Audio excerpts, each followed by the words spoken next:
Hello guys, स्वागत है आपका सिटीजन जी चैनल पर। और आज से हम स्टार्ट कर रहे हैं क्रीप शो टीवी सीरीज, जिसके अब तक 2 सीजन आ चुके हैं और तीसरा भी जल्दी आएगा।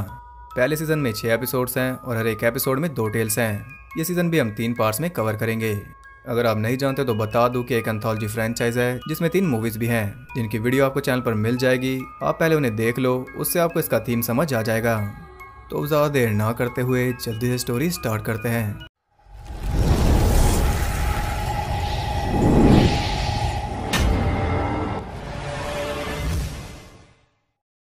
इसमें हमारा होस्ट है एक क्रीप, जो कि सिर्फ हंसता है। एक क्रिप कीपर की तरह जोक्स नहीं मारता। तो पहली टेल का नाम है ग्रे मैटर और ये स्टोरी है स्टीफन किंग की। कहानी शुरू होती है एक टाउन में जहाँ काफी भयानक हरिकेन आया था, इसलिए पूरा टाउन खाली हो चुका है। बचे हैं सिर्फ पुलिस चीफ, जो कि हमारे टोबिन बेल, एक ये जिक्सॉ, एक डॉक्टर और एक स्टोर ओनर डिक्सी, जिसका रोल किया है एड्रियन बार्बियो ने, जिन्हें आप क्रीप शो की टेल द क्रेट में भी देख चुके हो। वो सब डिक्सी के स्टोर में थे और ये हम देख पाते हैं कि उस टाउन में कई सारे पेट्स गायब हो चुके हैं और ये सारे पेट्स स्टीफन किंग की नॉवेल्स के हैं, जैसे कि कूजो और पेट सेमेटरी वाली कैट चर्च। पेट्स के साथ वहाँ से 2 ट्विंस भी गायब हैं। और वो तीनों बातें कर रहे थे, तभी वहाँ पर आता है टिमी, जो कि रोज की तरह अपने डैड रिची के लिए बियर का पैक लेने आया था। यहाँ हम देखते हैं कि उस बॉक्स पर एक अजीब सी चीज़ लगी थी, जिस पे डिक्सी कोई खास ध्यान नहीं देती। टिमी जो पैसे उसे देता है उन पे भी कुछ ऐसा ही लगा हुआ था। वो टिमी से पूछती है कि क्या सब ठीक है। वो कहता है कि मेरे डैडी बदल चुके हैं और वो इतना ज़्यादा डरा हुआ था कि वो वापस भी नहीं जाना चाहता। तब वो उसे वहीं पर रोक लेते हैं और चीफ डॉग के साथ उसके घर जाता है पता करने कि आखिर प्रॉब्लम क्या है। इतने में टिमी डिक्सी को शुरुआत से सब कुछ बता रहा था। ये सब शुरू हुआ था उसकी मॉम की डेथ के बाद। रिची काफ़ी दुखी था, उसने बोलना चलना बिल्कुल ही बंद कर दिया था। एक आध बियर पीकर वो अपना काम चला लेता था, लेकिन धीरे धीरे वो एक अल्कोहलिक बन गया। और यहाँ पर आप एक कार मॉडल देख सकते हो, जो कि रेफरेंस है स्टीफन किंग की क्रिस्टीन का। खैर, रिची बहुत ज़्यादा पीने लगा था और एक दिन वो काम पर भी पीते हुए पकड़ा गया, इसलिए उसकी जॉब भी चली गई। लेकिन इसके बाद उसने डोज और ज़्यादा बढ़ा दी। अब वो डेली पूरा 1 पैक पीने लगा था और अब तक भी पी रहा है। लेकिन वो टिमी को हमेशा यही कहता था कि एक दिन वो इसे छोड़ देगा। अब ये सिर्फ कहने की बात थी, क्योंकि इसी से उसका घर चल रहा था। वो ड्रिंकिंग कॉन्टेस्ट में जाता और खर्चे के लिए पैसे लाता। इसी तरह वो अपने बिल्स भर पा रहे थे। लेकिन एक दिन कुछ ऐसा हुआ जिससे सब कुछ बदल गया। एक दिन उसने एक ऐसी बियर पी ली जिसके अंदर न जाने क्या था, लेकिन उसे पीने के बाद उसकी तबीयत बहुत ज़्यादा बिगड़ने लगी।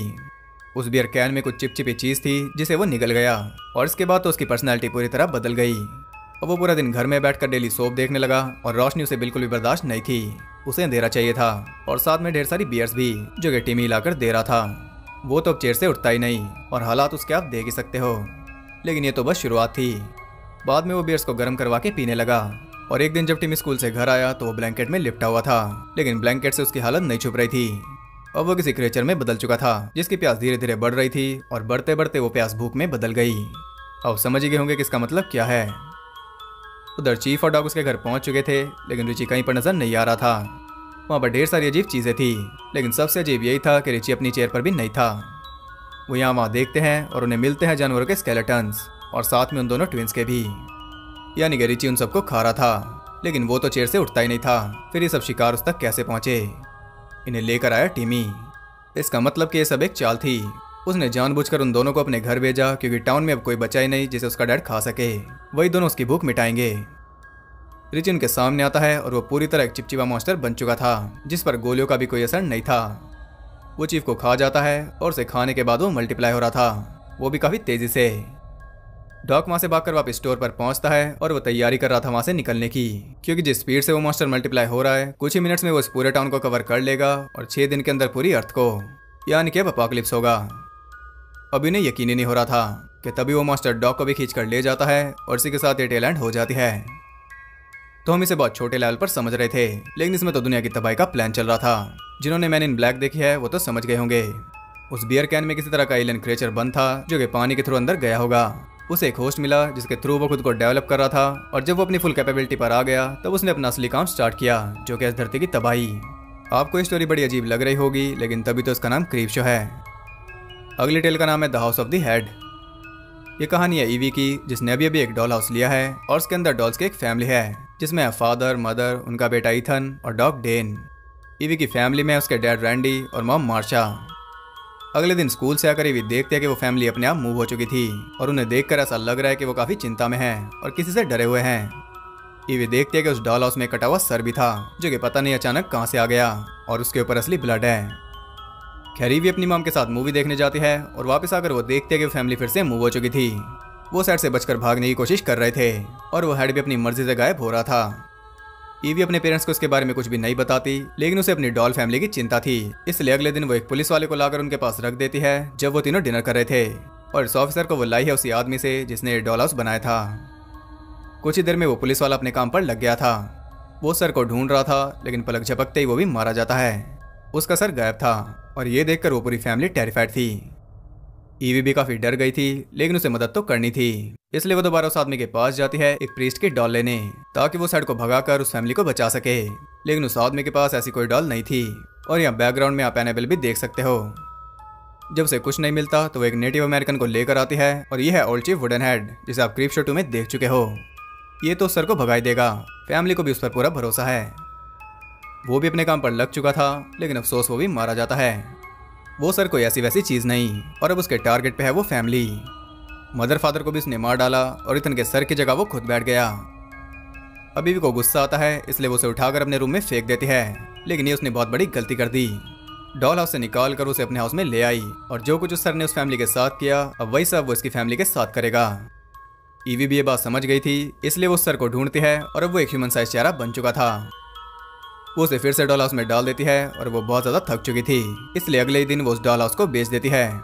जिसने भी उसे खरीदा अब उसकी शामत आएगी। इसी के साथ ये टेल एंड हो जाती है। तो ये टेल काफी ज्यादा इंटरेस्टिंग थी। अभी हाल ही में देखी हुई ये मेरी सबसे ज्यादा फेवरेट टेल है। ऐसे यूनिक कॉन्सेप्ट मुझे काफी पसंद आते हैं।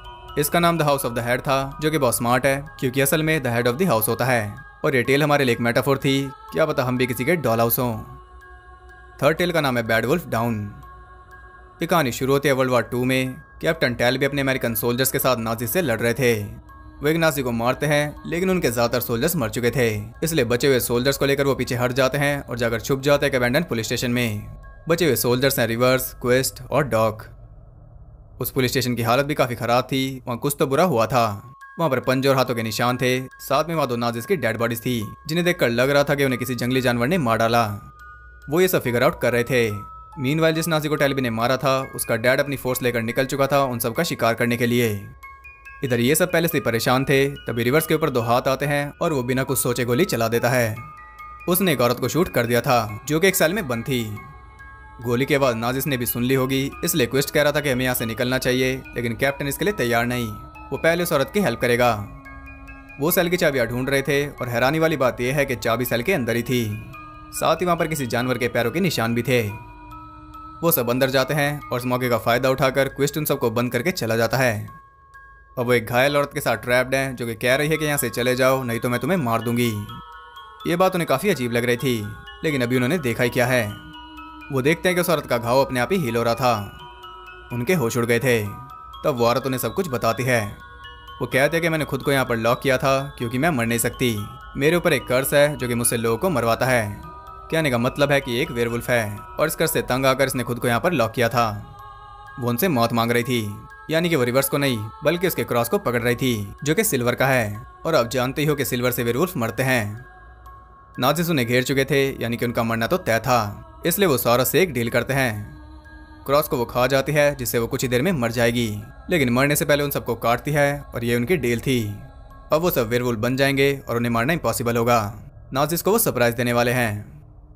रात होते ही वो सब बदलना शुरू हो गए थे और अच्छी बात यह है कि यहाँ CGI का यूज नहीं किया गया। जैसे नाजिस अंदर आते हैं, वो तीनों एक एक करके उन सबके चीथड़े कर देते हैं और ये पूरा सीक्वेंस देखने में काफी ज्यादा सही है, एकदम क्रीप शो स्टाइल। खैर इधर सारे नाजिस खत्म हो गए और उधर क्विस्ट भी अपने बेस पर पहुंच गया था, लेकिन गलती से उसका पैर आ जाता है एक लैंडमाइन पर। तभी कैप्टन भी उसके पास पहुंच जाता है उसे गद्दारी का इनाम देने। हाथ पैर तो उसके पहले ही उड़ गए थे और जो कुछ बचा था उसे कैप्टन अलग कर देता है। इसी के साथ ये टेल एंड हो जाती है। तो ये कहानी बहुत ज़्यादा सिमिलर है डॉग सोल्जर्स मूवी से, जिसकी वीडियो सालों से पेंडिंग है लेकिन जल्दी आएगी। अगर आपने मूवी देखी है तो आप समझ गए होंगे, और अगर नहीं देखी तो मैं कुछ भी स्पॉइल नहीं करूँगा, उसे आप देख लेना, वो एक मस्ट वॉच मूवी है। फोर्थ टेल का नाम है द फिंगर। ये कहानी है क्लार्क की, जिसका रोल किया है DJ क्वाल्स ने। और आपको बता दूं कि इनके कैरेक्टर सिटीजन जी पर इस चैनल का नाम है। जी नेशन टीवी शो में ये सिटीजन जी थे। खैर क्लार्क अकेला रहता है और उसे खोई हुई चीजें कलेक्ट करने का शौक है, जिन्हें वो उठाता है सड़क से। एक रात उसे एक अजीब सी फिंगर मिलती है, जिसे वो अपने घर ले आता है और वो सर्च कर रहा था कि आखिर ये है किस जानवर की। तभी गलती से उस फिंगर के ऊपर बियर गिर जाती है और वो सारी बियर को सोख गई थी। ये वही बियर है जिसे हमने पहले टेल में देखा था और आप जानते हो कि ये कितनी खतरनाक है। उस फिंगर को वो रख देता है फ्रिज में और हम देखते हैं कि उसके पास इंश्योरेंस वालों के कॉल आते हैं जिनसे वो परेशान है। हम उसकी एक्स फैमिली को भी देखते हैं जिसमें थी उसकी वाइफ और उसकी वाइफ के 2 बच्चे जो कि बच्चे नहीं बल्कि टीनेजर्स थे और ये उन सबको हेट करता है। खैर अगले दिन वो उस फिंगर को चेक कर रहा था लेकिन वो उसे फ्रिज में नहीं मिलती। पता नहीं कैसे वो बाहर आ चुकी थी और अब फिंगर के साथ एक अंगूठा भी था। वो ग्रो हो रही है। 24 घंटों के अंदर वो पूरा हाथ बन जाता है जो कि हिल भी रहा था। उसे लग रहा था कि उसके हाथ खजाना लग गया। उसे फ्रीजर में रख देता है और कुछ दिनों बाद वो अपने आप ही उसके घर से चला जाता है। लेकिन रात होते ही वो फिर से आ गया था। अब वो एक अजीब सा क्रिएचर बन चुका है और उसके ऊपर ढेर सारा खून भी है, यानी कि वो शिकार करने गया था और अपने साथ वो लाया है किसी इंसान का दिल, जो कि प्रूफ है। अभी क्लार्क को कुछ समझ नहीं आया था कि तभी वहाँ पर आ जाते हैं 2 पुलिस वाले। वो उसे पूछताछ करने आए हैं क्योंकि कुछ ही देर पहले उसकी एक्स वाइफ का मर्डर हो गया। तो अब आप समझ ही गए होंगे कि वो दिल कहाँ से आया। थोड़ी एक्टिंग करके वो उन्हें वापस भेज देता है और अब तो वो क्रिएचर उसके घर में खुला घूम रहा था, लेकिन वो उस पर अटैक नहीं कर रहा क्योंकि उसी ने तो पाल पोस कर उसे बड़ा किया। क्लार्क उसका नाम रख देता है बॉब और वो उसकी अच्छी खासी केयर कर रहा था। वो पूरे दिन सोता और खाली टाइम में वो बैठकर टीवी देखता, लेकिन साथ में वो एक और काम भी कर रहा था।